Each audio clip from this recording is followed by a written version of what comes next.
V slovenski plaži se pospešeno pripravljajo na zagon kar 960 novih sončnih kolektorjev, ki bodo stali na površini veliki za 2 rokometni igrišči. Nadomestili bodo stare sončne panele, ki jih je pred 30 leti montiral IMP, danes v lasti Hidrije. Črnogorci pač verjamejo v preverjeno kakovost, o Hidriji le najboljše.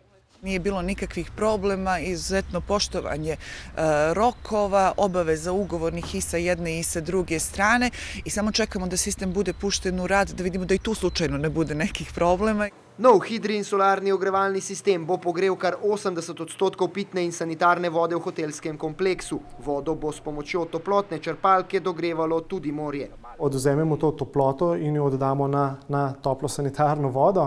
Ta sistem porabi nekje 10% energije, kot bi jo nek sistem, če bi šli na kurilno olje. Koliko so z investicijo v Budvi zaslužili, v Hidriji ne izdajo. Raje se pritožijo nad politiki, ki da se ukvarjajo sami s seboj, namesto da bi bolj podpirali slovenske izvoznike, ki držijo državo pokonci. Žal se vse preveč ukvarjamo z današnjim in jutrišnjim dnem.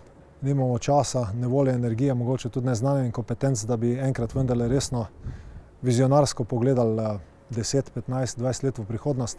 Zato Hidrija večino poslov išče sama. V Moskvi bo tako soprojektirala CSKA-jev stadion, dogovarja pa se tudi za opremljanje športnih objektov, bolnišnic in luksuznih hotelov v Alžiriji.